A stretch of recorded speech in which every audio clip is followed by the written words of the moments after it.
किंवा काहीतरी होतं त्याच्यामुळे मी येऊ नाही शकलो. पण मला आज येऊन इकडे एवढं वाईट वाटतंय की माझा जो माझ्या वडिलांनी मला सल्ला दिला तो मी ऐकला असता तर आज माझं एक व्यंगचित्र इकडे लागलं असतं. मी खरंच सांगतोय की त्यांनी मला लहानपणी एकच सल्ला दिला की काही करतो दिवसातलं 1 तास कॅरिकेचर काढायचं. जो मी ऐकला नाही, मी कधी कधी काढायचो.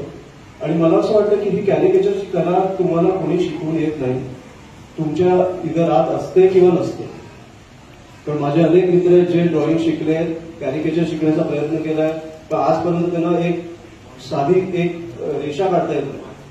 त्याच्यामुळे हे तुमच्या आत आहे. आणि मला बघून एवढा आनंद झाला की हे जे लहान मुलांचं खरं तर मी बघून मला एवढा आनंद झाला की तुमच्यात ती कला आहे ती घालवू नका. जो माझ्या वडिलांनी मला सल्ला दिला तोच मी तुम्हाला देईल की कितीही तुम्ही बिझी झालात आयुष्यात तरी 1 तास व्यंगचित्राला देत जा. मला वाटतं तुम्ही जास्त देत होता. तर विशेषतः तुमच्या माध्यमातून हे खरं तर सगळे कलाकार आपल्या समोर आले. आणि खरं तर संदीप पाचंगे असेल, धनु असेल, महेश असेल, प्रशांतजी असतील किंवा आशिषजी असतील, मला वाटतं संपूर्ण विद्यार्थी सेनेने जे काम केलंय आपल्या आणि पक्षाने देखील तुमचं खरंच हॅट्स ऑफ की तुम्ही या कलेला बाहेर आणताय आणि लोकांसमोर ठेवताय. त्याच्यामुळे खूप खूप धन्यवाद तुमचे.